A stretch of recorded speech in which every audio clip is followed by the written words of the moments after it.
Ladies and gentlemen, over these past few days, you heard about a man, an innocent man, who's just trying to build up a company, support his family, and provide jobs to dozens of workers. A man like that, who puts his heart and soul into a business he loves so much, would never make the decision to deliberately burn it down and defraud another company in the process.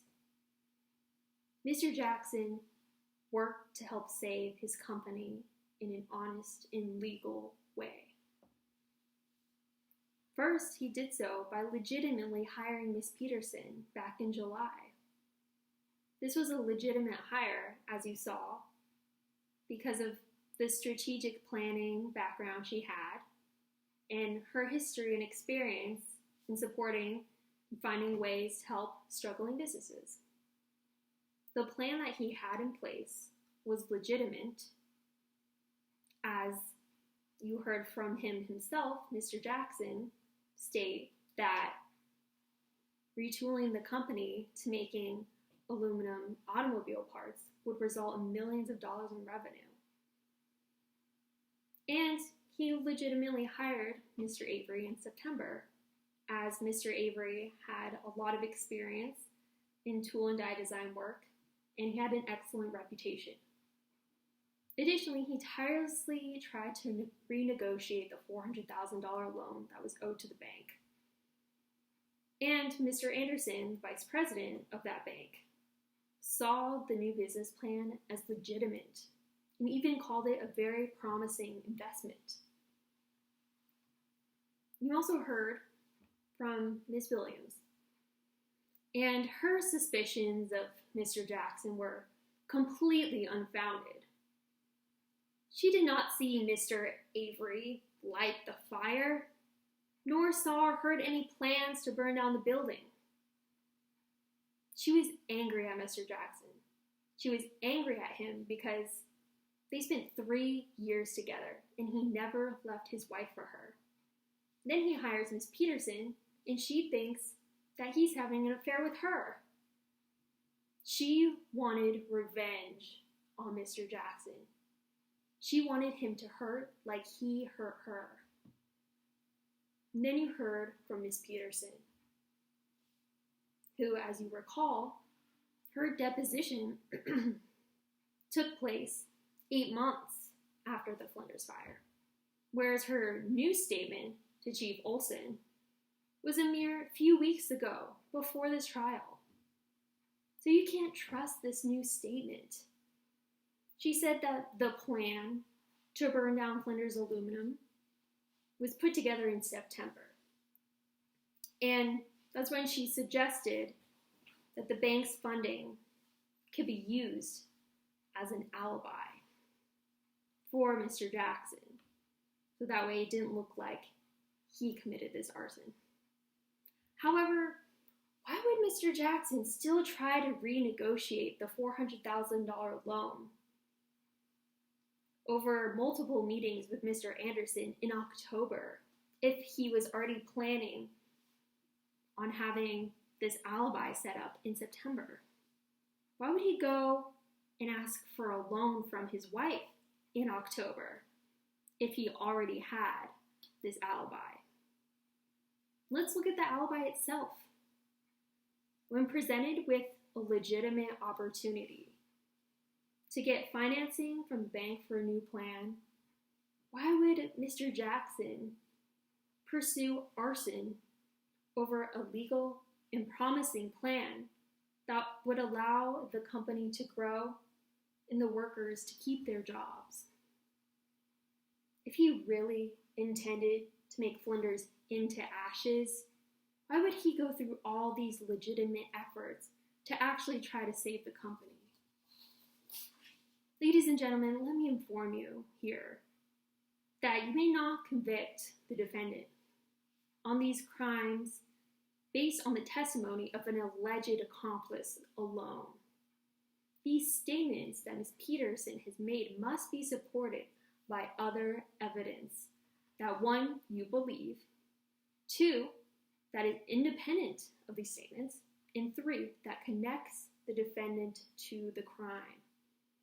Ladies and gentlemen, there's no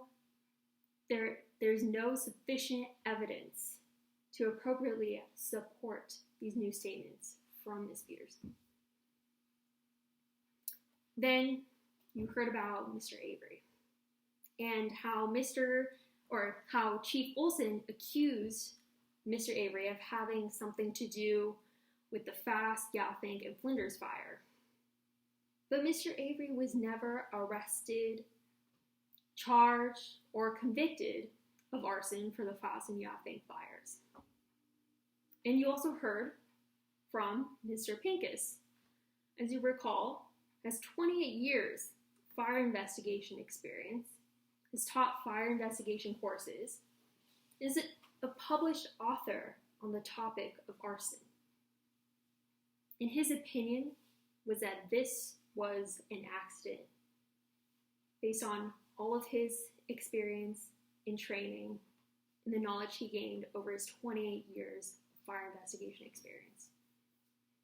So ladies and gentlemen, what I want to remind you is that a defendant in a criminal case is presumed to be innocent.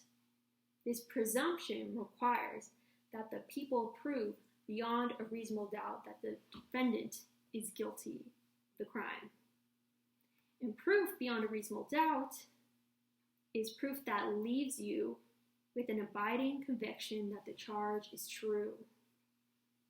And when making this determination, please consider all the facts that you have heard throughout this trial. And if the evidence does not prove that he is guilty beyond a reasonable doubt, then you must acquit him, find him not guilty.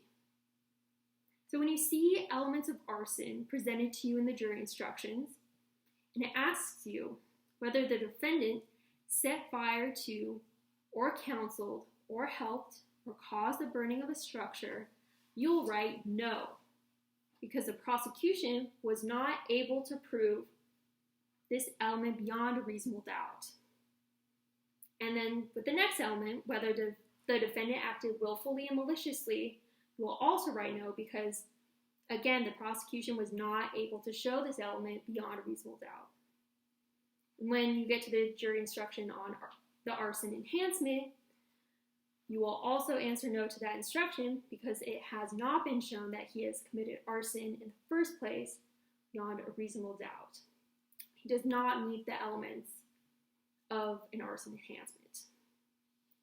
When you see the jury instruction on fraud, it asks you whether the defendant destroyed or participated in the destruction of property that was insured against loss or damage from any casualty, he will also write no because the prosecution was not able to prove this beyond a reasonable doubt. And then the next element, whether he intended to defraud the insurer, you will also write no here because the defendant did not intend to defraud the insurer and did not defraud the insurer in the first place. And so the prosecution would not be able to prove this element beyond a reasonable doubt. So ladies and gentlemen, Arthur Jackson was doing his job as president of Flinders Aluminum. He was doing his job the right way, the legal way, in the way in which we would expect a president of a company to do his job. You have all the facts that show you that the prosecution was not able to prove beyond a reasonable doubt the charges against Mr. Jackson, fraud and arson. The facts show you that an innocent man has been wrongfully accused of these crimes.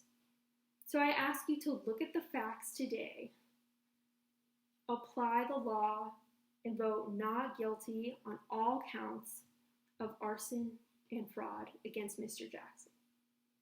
Thank you.